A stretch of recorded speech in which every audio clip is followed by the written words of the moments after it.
right. Hi. Hello. Hi, everyone. This is Sabrina Runback.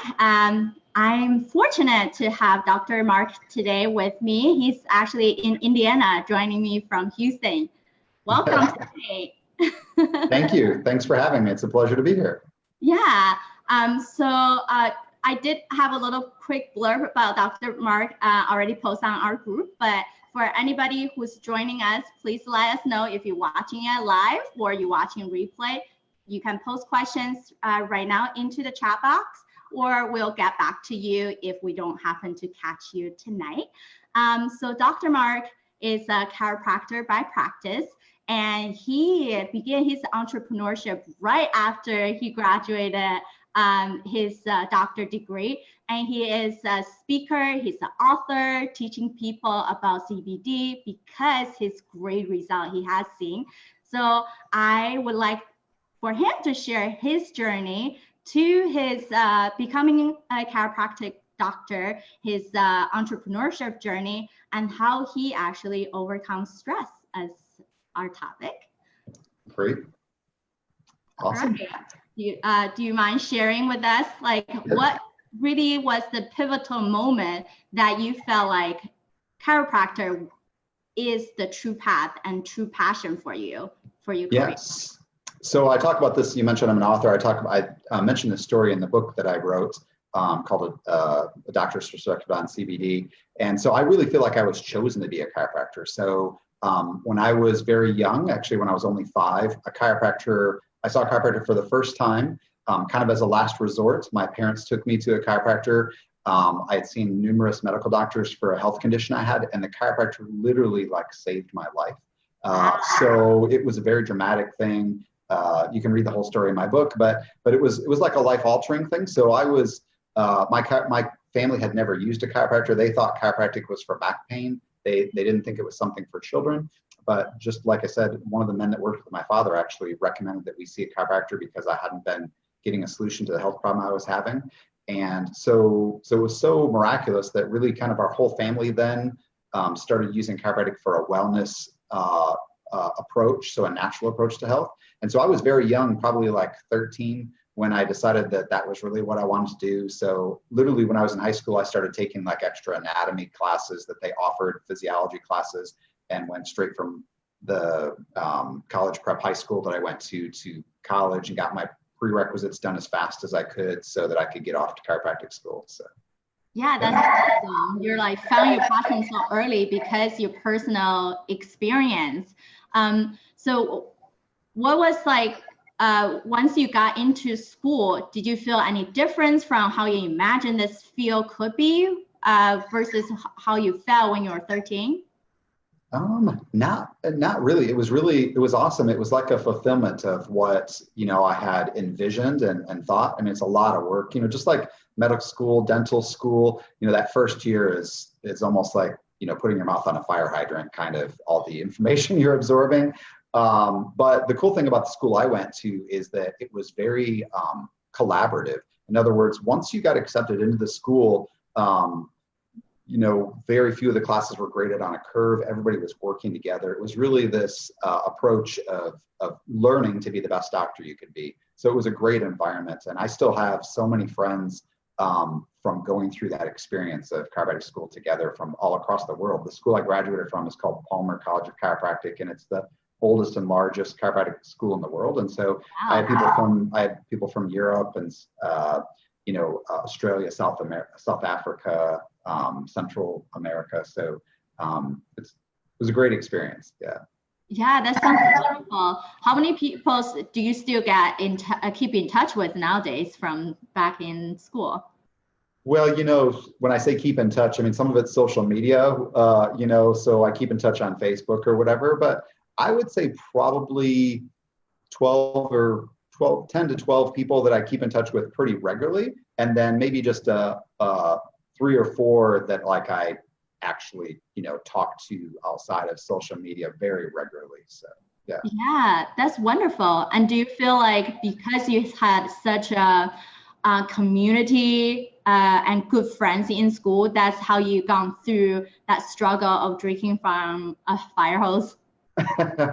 Well, I think when you share a combined, experience like that, it's almost like in the military, when you go through basic training and they break you down so they can build you back up, and build that HUAC, camaraderie. So yeah, I think also with chiropractic that it's changed a lot in the 26 years I've been a chiropractor, but so it's a lot more collaborative with the other healthcare professionals, and there's a lot more of an integrative approach. But when I graduated from school back in the early 90s, there was still kind of a chiropractic not being treated the same as other types of healthcare providers. And so I think that also tended to make chiropractors band together because they were much more integrated in the overall healthcare system, but it used to be not that way. So.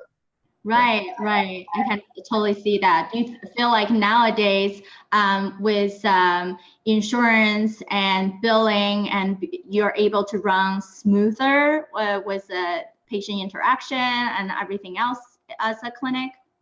Yeah, not so much that. As a matter of fact, my private clinic, we actually are mostly cash. So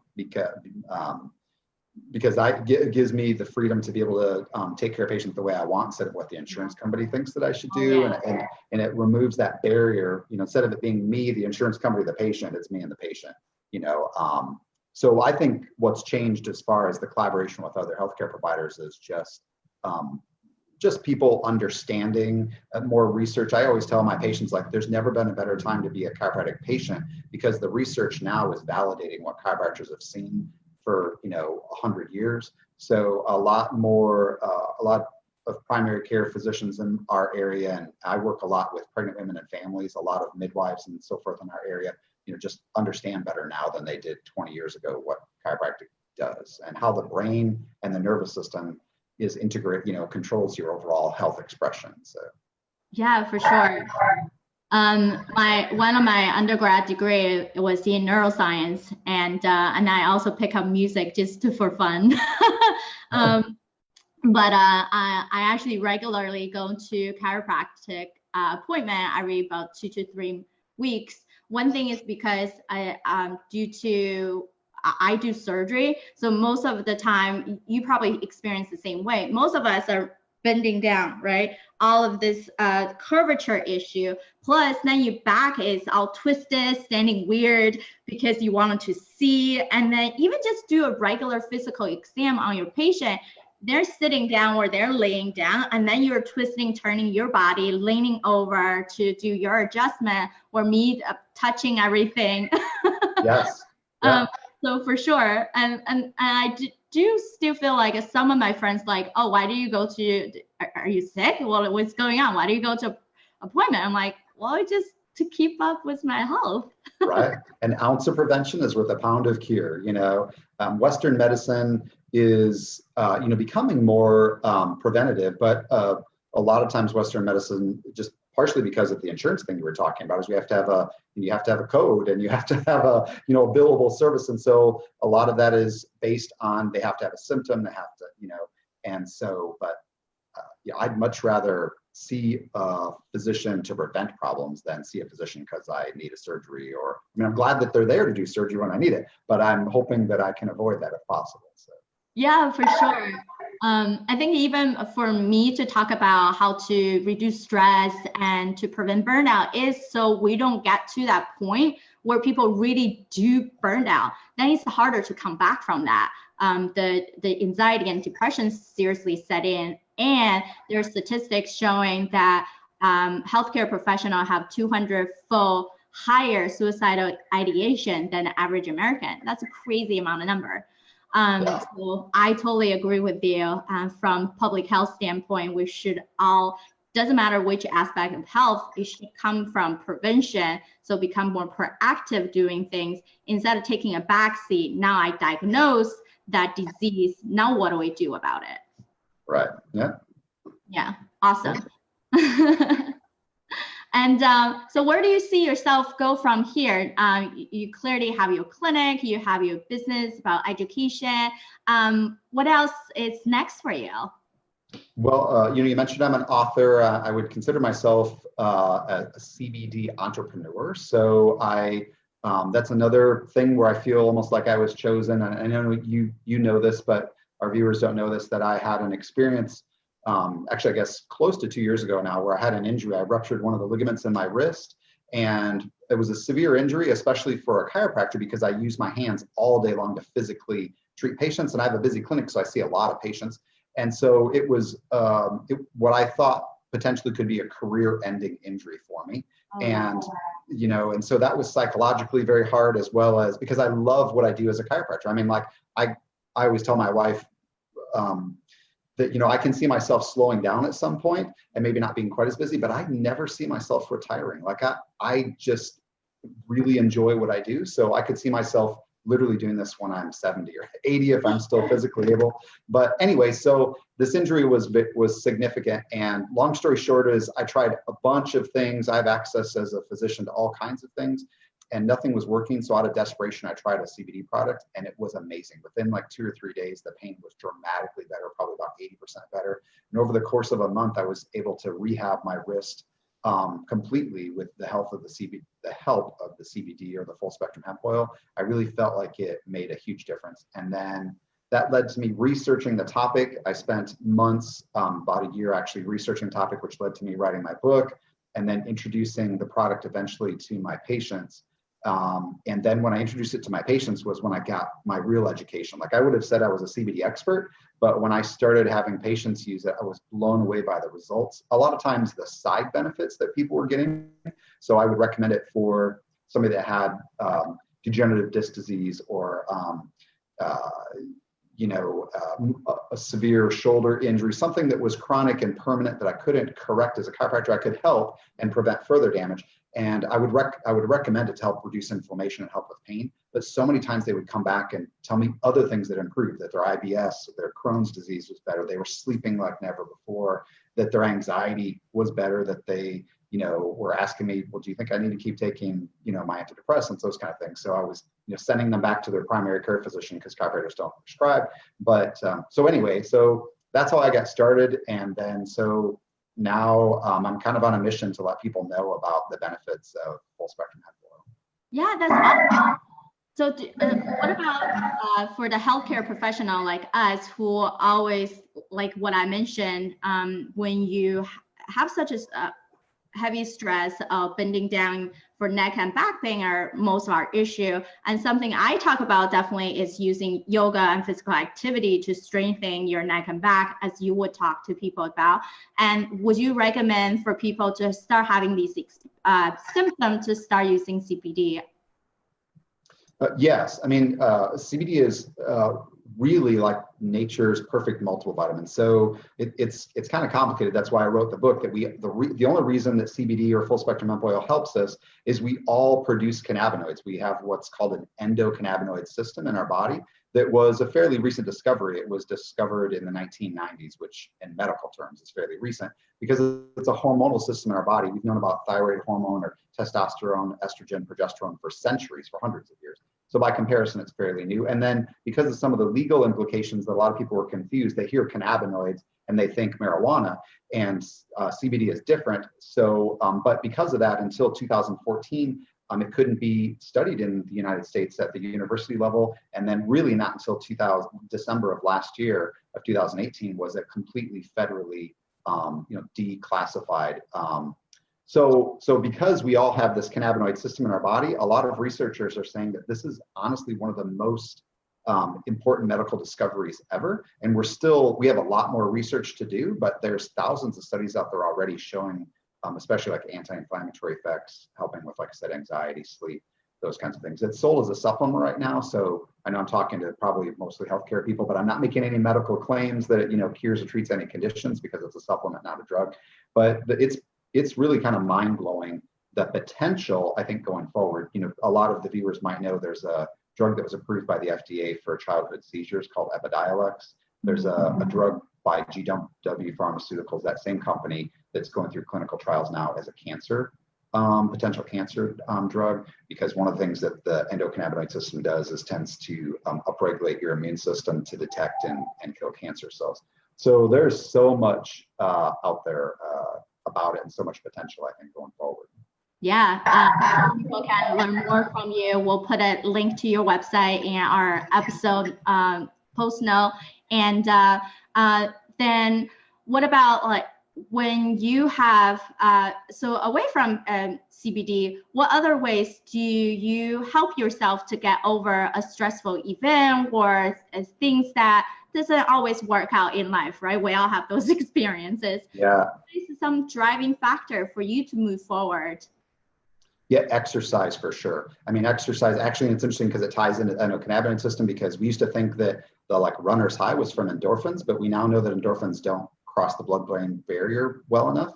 We actually believe that it's one of these endogenous cannabinoids, an anandamide, that actually causes the runner's high. So yeah, exercise is a great way to burn off stress. Just being centered and focused. I have some daily rituals that I do to help me to, to especially be grateful.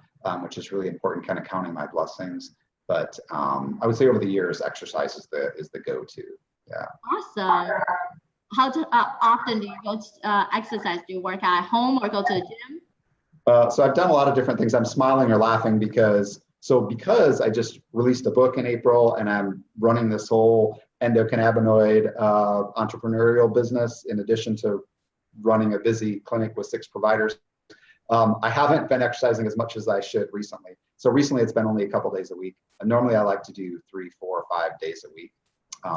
So I've done a lot of different things in the past. I usually work out at home just for the convenience. So I have, when my wife and I were younger, we had gym memberships, and then we decided, let's quit the gym membership, and then every year we'll buy some new piece of exercise equipment.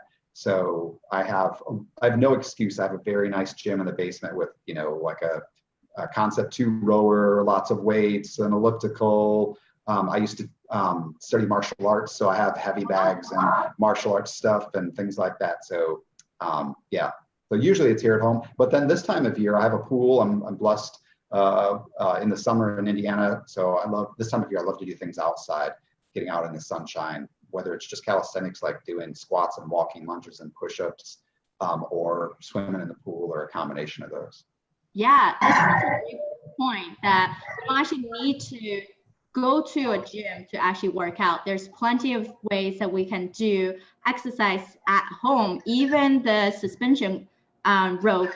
There's so many different ways. So it doesn't mean that we have to build our entire gym at our home. There are other ways for us to keep up with our energy. So awesome for you to bring up that point. Me and my husband also build a gym in one of our garages and set up the rack and everything. So it's good to have something that you have no excuse to say not to go. Awesome. So as part of our interview, I also asked our guests to complete a 10-pillar holistic life assessment. So I built this life assessment because life is not just life and work. What does it even mean, right?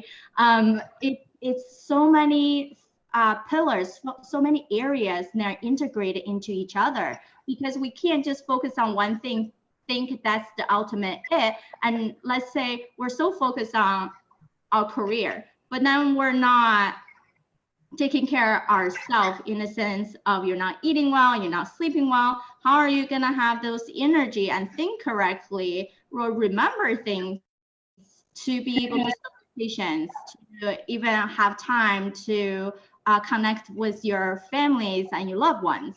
So for that reason, I created this 10-pillar assessment, and we're going to show Dr. Mark's result. And thank you for letting us to see your life. And that's a great encouragement for you to show us that all of us can be vulnerable, but that's the fuel, that's what we can all talk about. Great. Yeah, I'm excited to see it. I can guess which section I need to work on. All right. So you indicated that health and fitness is one of the pillars that you would like to improve. And I think we definitely touched base on that.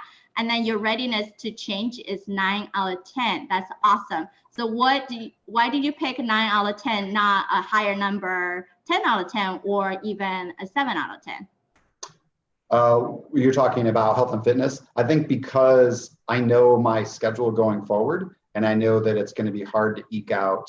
It's always with me, it's that trade-off of sleep or fitness, because I've tried in the past, sometimes too much exercise without enough sleep just doesn't work. So yeah, so I just know realistically that it's going to be difficult, but I'm ready for a change. I just I think I need to set up some different procedures to automate some of the things I'm currently doing, so that it frees up time for me to allow somebody else, allow me to delegate some of the things that I'm currently doing. So just at that stage where I'm growing, which is great, but that means that I need to add some help to keep me sane.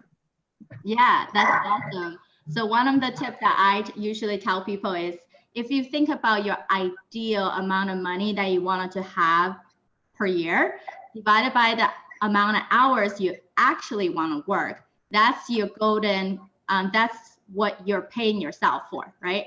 If you're worth that X amount of number, right? And let's say your hourly rate is $500, but you're doing like checking emails or you can be doing small things that can be signed to a virtual assistant or signed to actual physical medical assistant, then it's not really worth our time to do it. Yes, I agree.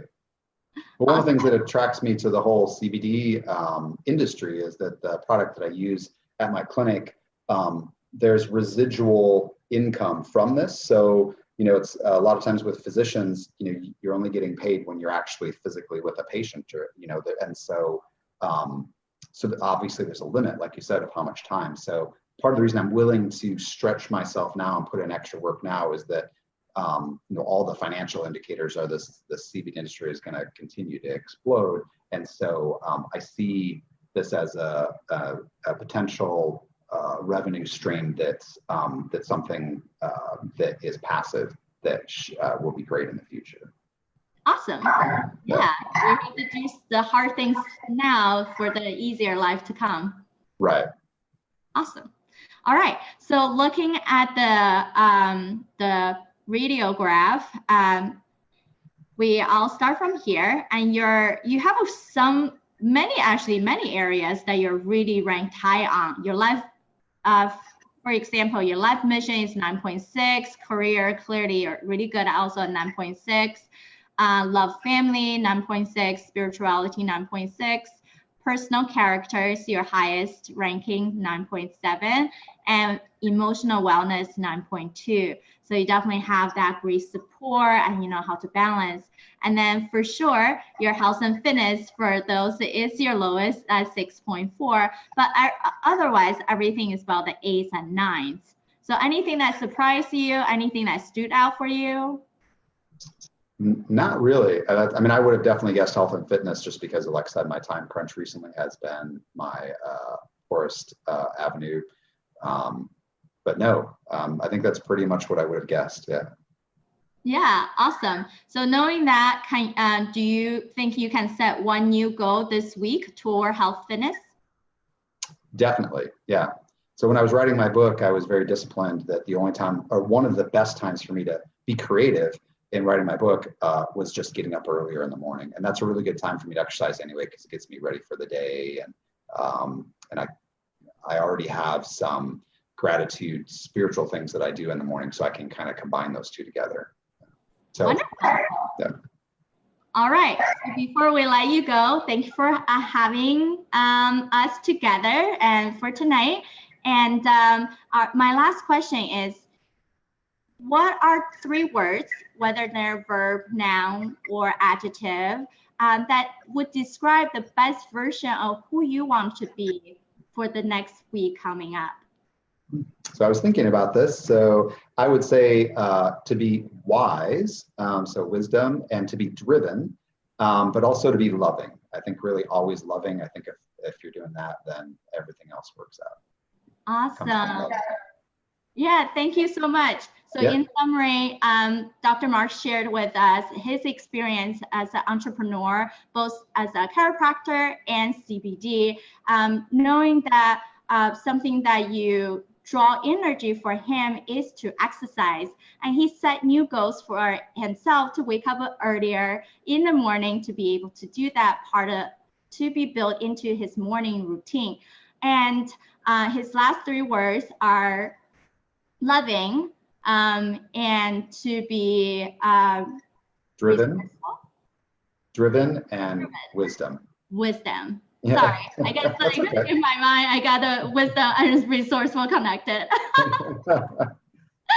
Well, thank you so much for spending time with us, and thank you everyone for watching, and have a great night. Until next time. All right, thank you so much. Bye-bye.